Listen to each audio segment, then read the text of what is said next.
Ladies and gentlemen, welcome to this episode of the Players NIL podcast. My special guest, and we'll get into why he's so special, is Gib Versfeld. Gib, welcome to the podcast. Thanks for having me, Mark. Pumped to be on here. Cool. So, Gib, I want to just share with the audience that we have a special relationship, not only our attachment to lacrosse, but our attachment professionally now. You are in the inaugural class of the NIL Storytellers, which is a group of 8 student athletes from around the country, all kinds of different backgrounds and different sports, where we're using your story and your journey in NIL to share with and hopefully give 2 words to our audience, right? That is relatable and attainable.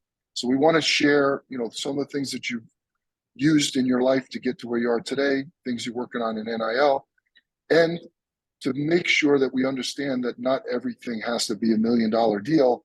There's lots of NIL opportunities to build your brand and to leverage that going forward. But first, we want to just talk about Gib the person. And so I use 2 words, and the words are sports and athletics. And to me, they're different. The sports word is, first game you went to, first athlete you met, first athlete you saw on television, somebody that you all of a sudden your eyes were opened up. Athletics would be when you took your interest in sports and applied it. So maybe you one of your early soccer games, maybe you started lacrosse, maybe you were a skater, whatever it was. But let's start with sports. Tell me a little bit about your early childhood and your first exposure to sports. Sure. So funny enough, my name is Gib, and I'm named after Joe Gibbs, who used to coach the Washington Commanders. So I grew up in a family surrounded by sports, right? My dad played men's league lacrosse with our local buddies, and I used to go to that, watching it, thinking this is peak lacrosse. And I would marvel at how they move the ball, whatever, and just try to replicate that. I'd stand on the sideline and ball hunt for them and whatnot. And for me, that was just a little four-way into what sports could look like. I played basketball growing up, soccer, very active. Whatever I could do to run around, I did it. Well, you're a tall guy. How tall are you? 6'4", maybe 6'5". So Right. So you were always in the back of the classroom photo. You were always at the end of the line when they went shortest to tallest. But in athletics, you had an advantage because you were probably a little bit bigger and stronger than most. But uh, why lacrosse and why goalie? So for me, goalie's a unique position, right? You have to have some screws loose to hop in goal. And I went to a camp in 2nd grade, and I was already playing baseball at the time, which is also a spring sport. And they made everyone try goalie. I got hit by a ball, took the wind knocked out of me, and I popped back up. And I guess I liked that feeling and that rush. And ever since then, I've been a goalie. So that was pretty neat. And as for lacrosse, it's such a quick game. It's so fast. In goal, you can really take charge. And I think it's a feeling that's really unique and really powerful. So I've thought for a long time that one of the smartest players on the football field is the offensive line center because they have to know where everyone's going. And I think most people would agree that the centers are typically very educated in terms of the game. And I think goalie's the same way because you have to know so much about the field, the offense, the defense. And so, I'm not surprised that you were a goalie. So let's go to the second word, and that is athletics. So you start playing as a child. Then at some point you realize, hey, I could probably make a high school team or I could be on a travel team. When was that moment or when was that period of time where you said, maybe I can even use this to get to college? So tell us a little bit about that awakening experience. So for me as a lacrosse player, I was fortunate enough to have a really quality goalie coach in my area. His name was Chris Sanderson, and he was the goalie for Team Canada.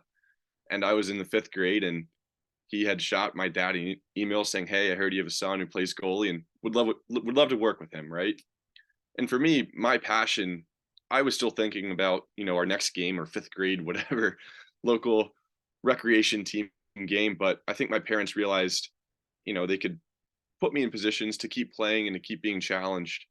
And luckily, I just ate that up, right? Whenever there was an opportunity to play with another sports team, I did it. I played for every team in our county at one point because I just loved it that much. And that's where it started for me, was just a deep love for the game. And because I loved it, then I was able to think about oh, how can I take that, to the next level? And that was probably in high school when, kids could be recruited freshman year of high school. And luckily they don't do that anymore, but that was an adventure too. So now you realize that, hey, you can probably use this along with, the academics and your family support to get to college. Tell us, what did the life lessons that you learned in high school and youth sports, specifically lacrosse, how did that shape you in terms of your college decision, in terms of, who you wanted to play for, where you wanted to play, and how did it affect you once you got to college? Sure. So, you know, I always loved school, right? I have a twin brother and we'd always kind of compete against each other, do better in the classroom. And I think that was great for me as a student. And I got to a point when I was in high school and I had these small class sizes where I got to know my professors really well. I had a ton of different friends, and I'm like, I want the same experience in college where I'd be, top academics, but also the top level lacrosse because ultimately we're motivated. We all want to win, right? Um, but a big piece of adversity for me was, we lost a lot, or we lost a lot of big games in high school, right? We were number 2 in the country at one time, but we lost the state championship 3 out of 4 years. We won our conference championship 2 out of the 4 years.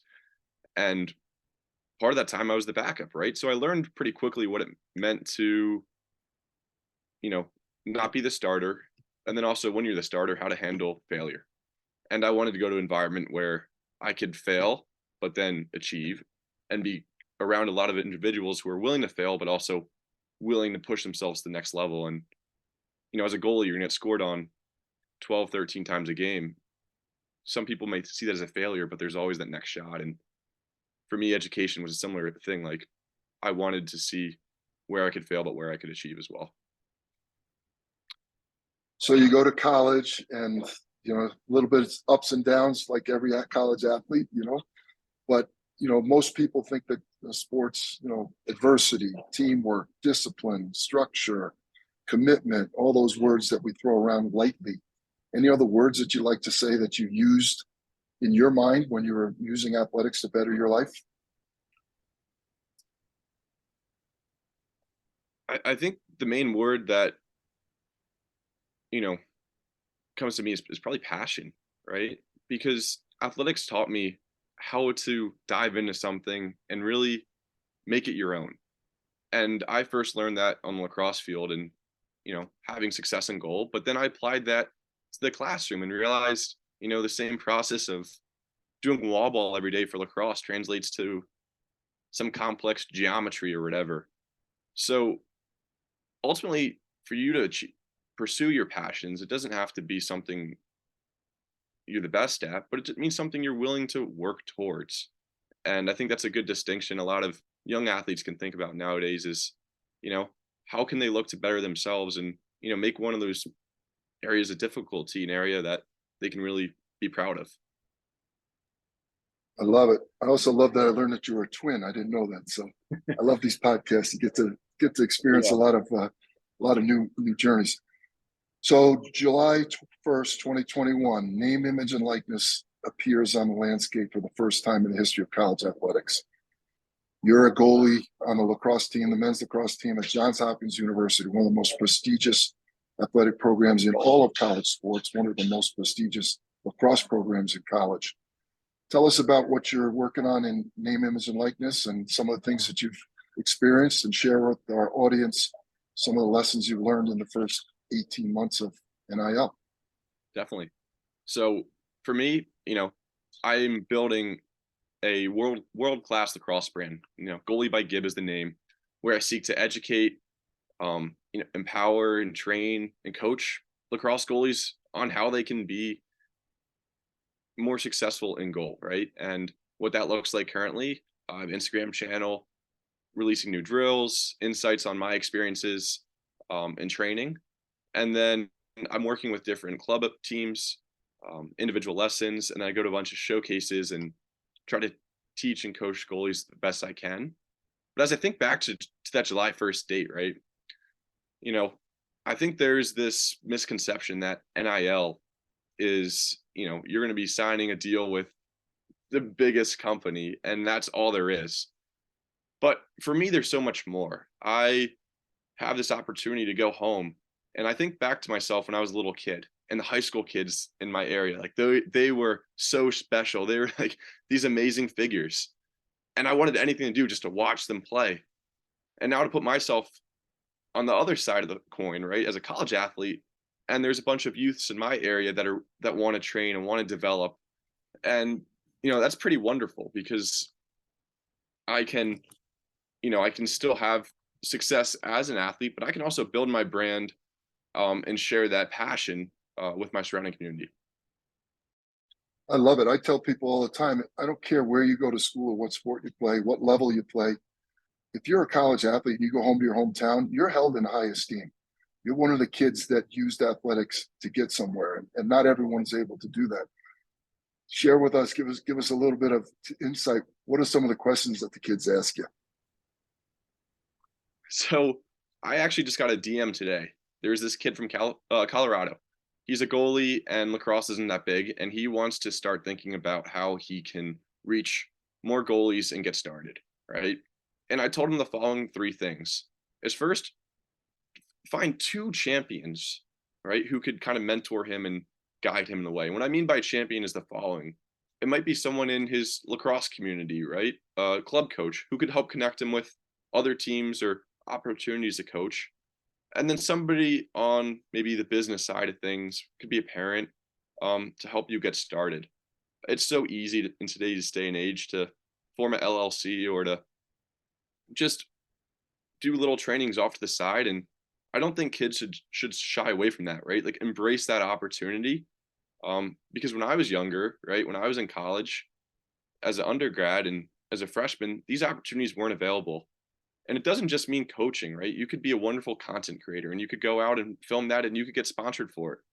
One of my classmates, um, she she's currently a world class singer. Her name is Chelsea Cutler, but she used to be a Division 3 soccer goalie, and she had to stop competing at the collegiate level because she wore our institution's name across her shirt at a concert, and that was name, image, likeness violation, and that's no longer. So if you think about what you're most passionate about, and you think about who can kind of help you reach an audience, there's so many opportunities out there, um, big or small, and I think that's really what's exciting for me today, and that's really what's developed in the last, however many months since July 1st. Yeah, it's great. The second part of our mission at the Players NIL is using athletics to better the lives of the people around us. And I love that this young goalie reached out to you, and I'm confident that you're going to be great in giving him the good advice and guiding him. And you're going home next week to do another goalie clinic. Tell us about that.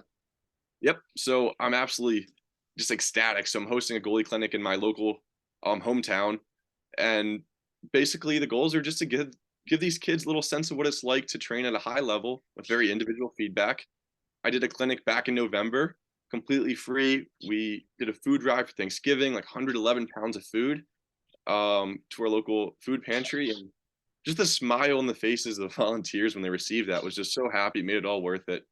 And when we think about athletics bettering ourselves and those around us, it's a privilege to be a collegiate athlete now at a world-class institution like Johns Hopkins. But wherever you go, you can still have that impact because just think of yourself as that fifth grader looking at that high school kid, and communities across the nation that could be you. Awesome. Well, look, your community's lucky to have you. Johns Hopkins is lucky to have you. The lacrosse world's lucky to have you. You're a graduate student. You're going to graduate in May. Hopefully your lacrosse career will go all the way to Memorial Day. But after that, tell us what are you going to be doing? So moving forward, I'll be consulting down in Washington, D.C. I'm very excited to get that started after, once the timing's right. But I'm also going to continue coaching. And when I have free time on the weekends, it's going to be a major part of what I'm doing. And I'm beyond pumped to continue sharing my journey. And I think that's one point people overlook, right? They think of NIL and they think of your 4 years in college. But your impact doesn't stop the day, you walk across your graduation stage. You still have all this knowledge, all this passion that you can share wherever you may be located. And I strongly encourage people to think about, how they can multiply their impact you know, beyond just game day, right? It's what I plan on doing. I love it. You've given us lots of words of wisdom, and this is the advice part of the talk. Anything more you'd like to tell Gib Versfeld, named after Joe Gibb, great coach and great team leader in NASCAR. And by Yes. the way, you know, I understand the name change, but it's still the Commanders is a little bit weird and awkward for me. But advice to Gib Versfeld, 8th grade, NIL's in play, colleges athletics is in play. Give us some nuggets. I think the first thing that comes to mind is just figure out, you know, how you can share you, right? If you play for a summer club program, see if you can get involved with coaching with them on the side.